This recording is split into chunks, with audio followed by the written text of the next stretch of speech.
Assalamualaikum warahmatullahi wabarakatuh. Halo sobat podcast, kembali lagi di podcast obrolan seputar kebijakan pendidikan.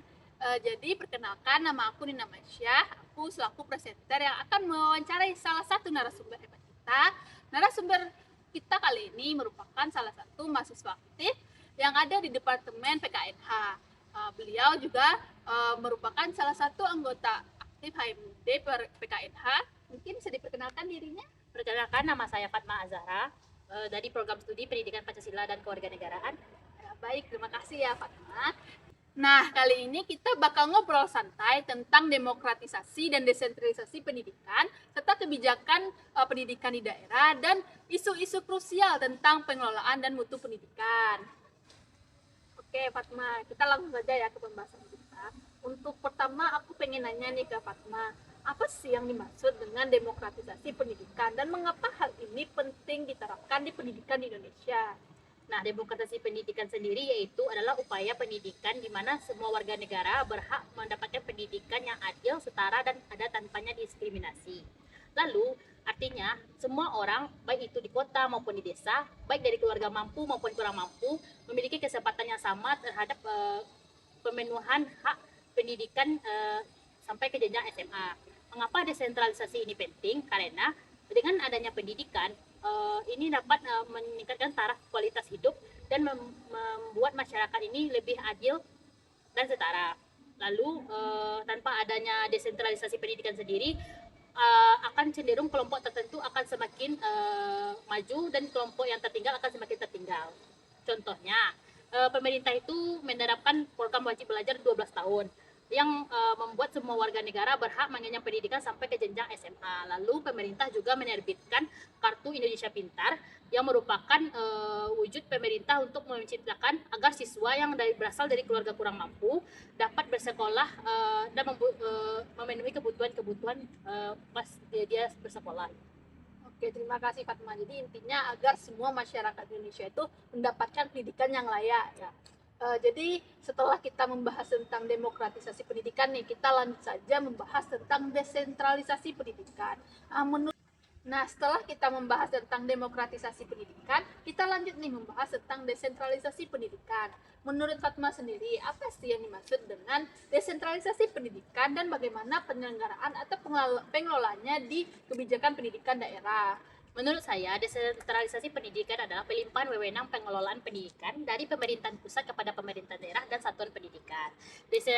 Desentralisasi pendidikan sendiri bertujuan agar daerah itu menentukan kebijakan pendidikannya sesuai dengan kondisi dan karakteristik masyarakat setempat. Lalu tujuan desentralisasi pendidikan ini agar daerah mampu menentukan kebijakan pendidikan yang tepat sasaran, efisien, dan memenuhi kebutuhan masyarakat di daerah. Lalu desentralisasi pendidikan ini bertujuan agar daerah ini lebih memahami kondisi yang dihadapi daripada pemerintahan pusat. Contohnya kebijakan daerah ini yaitu dalam bidang pendidikan, daerah itu dapat menentukan muatan lokal kurikulum yang ada di kurikulum di sekolah. Seperti di Sumatera Barat ini, muatan lokalnya adalah kebudayaan Minangkabau yang diadakan di setiap sekolah di Sumatera Barat. Oh begitu. Berarti desentralisasi pendidikan ini adalah pelimpahan kewenangan tentang pendidikan ke daerah ya Fatma, agar karena daerah ini lebih tahu nih bagaimana kondisi daerahnya gitu.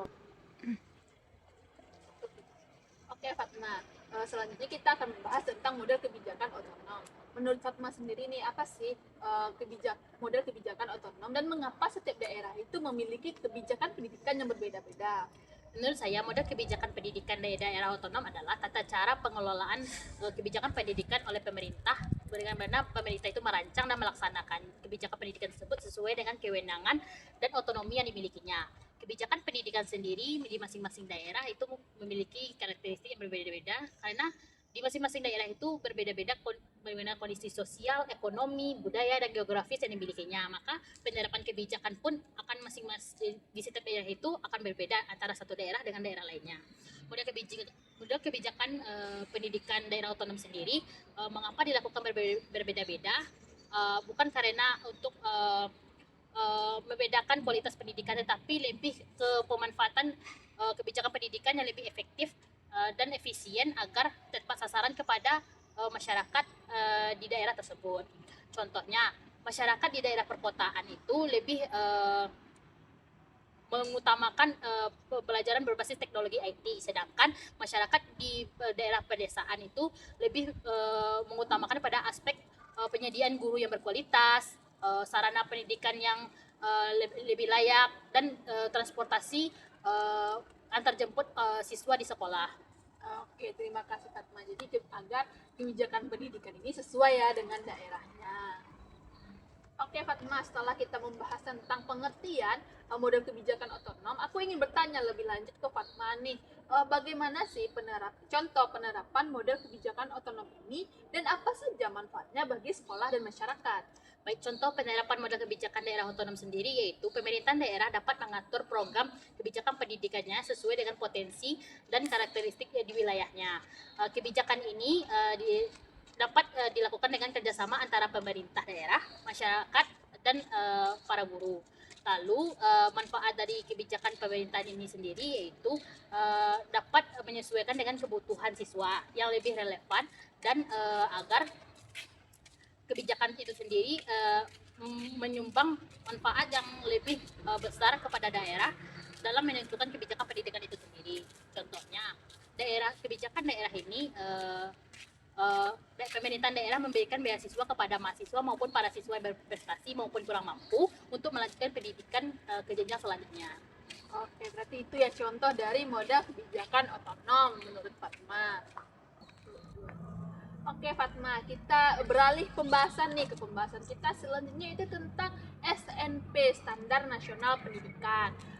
Aku ingin bertanya ke Fatma, apa sih definisi dari SNP ini, Standar Nasional Pendidikan, dan mengapa SNP ini seringkali menjadi isu-isu kritis dalam kebijakan pendidikan kita ini?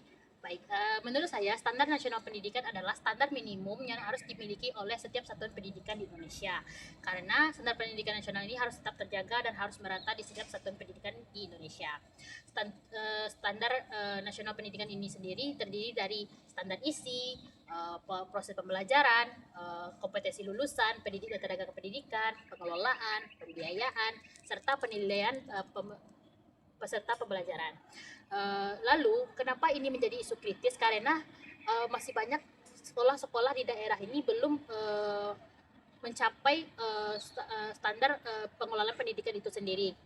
Karena sekolah di daerah tersebut atau daerah terpencil itu keterbatasan fasilitas oleh di daerah tersebut, karena baik itu fasilitas yang kurang memadai, guru yang belum berkompetensi lulusan yang terbaik. Contohnya saja di sekolah di perkotaan sekolah-sekolahnya sudah dilengkapi oleh laboratorium yang canggih, sedangkan di sekolah di pedesaan itu masih kekurangan fasilitas laboratorium yang seperti yang di sekolah di perkotaan. Lalu guru-guru yang ada itu belum sesuai dengan kompetensi lulusan yang ada. Jadi kebijakan itu, standar nasional pendidikan itu sendiri menjadi isu kritis yang sampai saat ini belum bisa terrealisasi secara merata. Oh, begitu Fatma. Berarti SNP ini kenapa menjadi karena sudah daerah juga memiliki fasilitas yang sama ya. Jadi SNP ini mewajibkan semua sekolah itu sama atau seragam gitu. Oke Fatma, selanjutnya kita akan membahas tentang liberalisasi. Menurut Fatma nih, apa yang dimaksud dengan liberalisasi dan mengapa ini juga menjadi hal pro dan kontra di masyarakat? Baik, liberalisasi pendidikan yaitu memberikan ruang yang lebih besar kepada pihak swasta atau asing dalam penyelenggaraan pendidikan.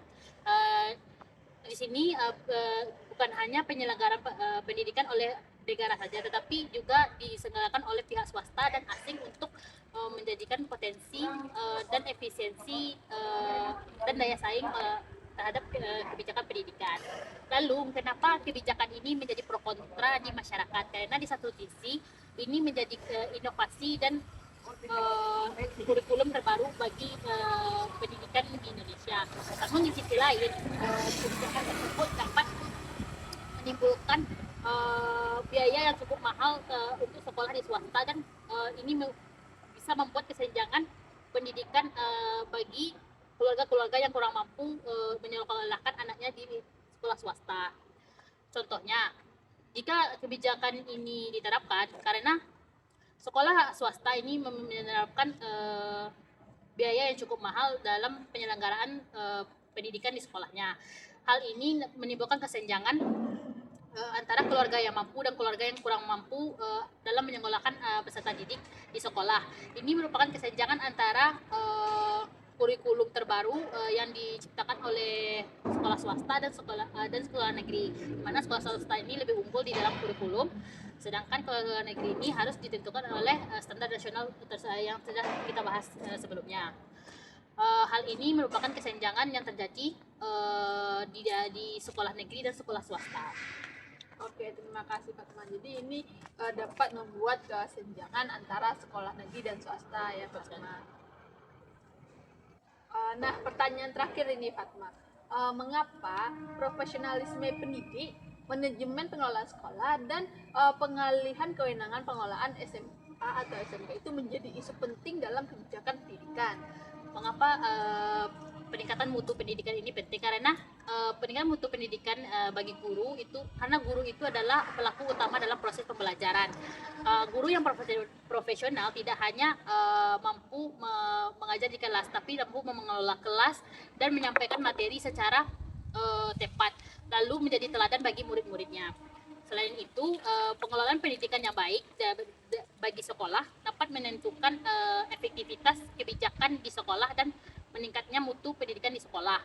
Lalu, mengapa pemerataan pendidikan atau pengalihan pendidikan dari SMA ke SMA di kabupaten atau kota dialihkan kepada pemerintahan provinsi sebagai upaya untuk pemerataan pendidikan di sekolah. Ini menjadikan isu penting karena pemerataan di provinsi melalui provinsi itu menjadi sesuatu yang harus kita capai secara bersama-sama.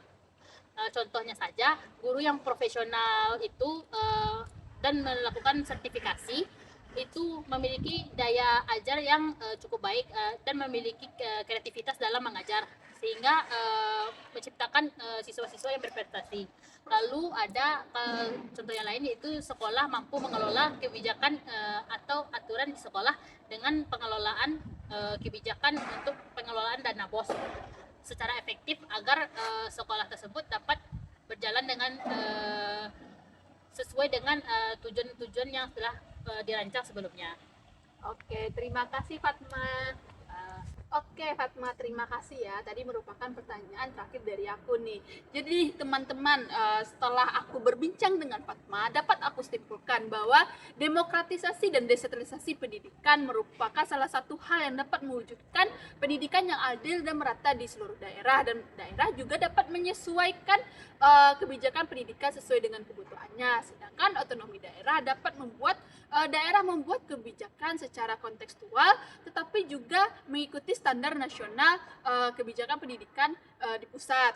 Selain itu, dari isu-isu yang sudah aku bahas, dapat aku simpulkan bahwa ternyata pendidikan dapat dikatakan berhasil jika kita melibatkan peran dari masyarakat, pemerintah, dan pendidik. Hal itu sangat perlu agar kebijakan pendidikan dapat dirasakan dan pendidikan di Indonesia ini dapat merata dan seluruh masyarakat Indonesia dapat merasakan hal tersebut.